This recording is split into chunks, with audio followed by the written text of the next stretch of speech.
Race medals. You know, there's something great about getting one of these placed over your neck. Even if you didn't place in the top 3, just finishing a race and being acknowledged for your participation, it's pretty special. After all, this medal doesn't just represent finishing a single race. This medal represents so much more. The initiative to sign up for the race, the hours and hours of practice running around your neighborhood, the commitment to stay with it even when you wanted to quit. Yep, this medal means something. If you want to run a race, you have to practice. And if you want to be good at an instrument, you have to practice. If you want to be an amazing scientist, you have to put the time in. You have to practice. And as we'll learn this month, the same goes for faith. To grow, to mature in our relationship with God, we need to practice our faith. And that practice takes commitment. We define commitment like this: making a plan and putting it into practice. We thought it'd be great to help kids understand that as much as they practice for their sports teams or rehearse for their musicals or study for their schoolwork, it's important to train and practice our faith. That idea is highlighted in our memory verse for the month. In 1 Timothy 4:8, Paul writes, "Training the body has some value, but being godly has value in every way. It promises help for the life you are now living and the life to come." When we commit to practicing our faith and follow through with our plan, it will impact our entire lives. We kick off the month with something else Paul wrote in 1 Corinthians 9:24 and 25 that reminds us that we're training for so much more than a gold medal in a race. As we practice our faith, we're showing the world what it looks like to trust Jesus with our whole lives. Bottom line, keep practicing what matters most. But what matters most? Jesus said that love matters most, love for God and others. We practice what matters most when we have a close relationship with God, but this isn't something that comes naturally to any of us. That's why we need a plan and a way to put that plan into action. And the best place to start is with faith skills. Every so often, we like to come back around and focus on faith skills that kids can practice to help them grow in their faith and know God more. We use 4 words to help us remember them: hear, pray, talk, and live. And for the remainder of May, we'll focus each week on one of these. The first is hear. We want kids to learn how to hear from God as they navigate and personalize what they read in the Bible.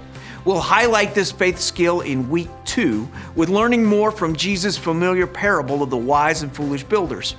At the end of the Sermon on the Mount, Jesus shares that we can have a strong foundation for our lives when we listen to what Jesus says and put it into practice. Bottom line, practice hearing from God. Next is pray. For week 3, we hope kids understand that praying is an important part of growing in their faith. They can pray knowing that God knows them and wants to hear from them. They can pray with gratitude and honesty, pray for their needs and for forgiveness.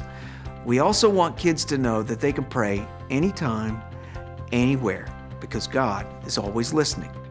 That's why we'll look at the way Jesus taught his followers how to pray in the Lord's Prayer. We hope kids will come to believe that they can share anything with God. There's nothing too big or too small for him to handle. Bottom line, practice praying to God. For week 4, we'll focus on talk. We can know God better by talking about him with others, but this isn't just about talking about Jesus with people who don't know him yet. There's another important aspect of talking about God we don't want kids to miss. As kids process their growing faith, they will have questions and doubts. We want kids to know that they can talk about God and work through their questions with others who also believe in Jesus.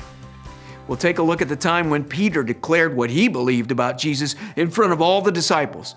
We can all share our story of faith with confidence, knowing that Jesus is who he said he is. Bottom line, practice talking about God. We'll wrap up this month on commitment with our final word, live. We know that a lot of kids love to sing and worship God, but worship isn't just something we do when we sing at church. Worship is really how we honor God with our whole lives, through how we love others and serve them, how we give of our time and talents, how we obey and praise God, even how we rest. We hope kids realize that they can worship God every day with whatever they're doing, no matter what they have. That's why we're looking at the story of the widow's mite. There were people giving lots of money, but Jesus knew that the 2 coins she gave meant more because they were everything she had. She gave more richly because of the attitude behind her gift. Bottom line, practice living for God. So remember this month, as you unpack these 4 faith skills at large group, small group, FX, and at home, you're giving kids an opportunity to develop skills over time. So when they grow older, they'll understand what it means to be the church and understand how they can hear, pray, talk, and live out their relationship with Jesus Christ. We can't wait to see what God will do in the lives of kids and families this month as we commit to practice our faith and grow in our relationship with God.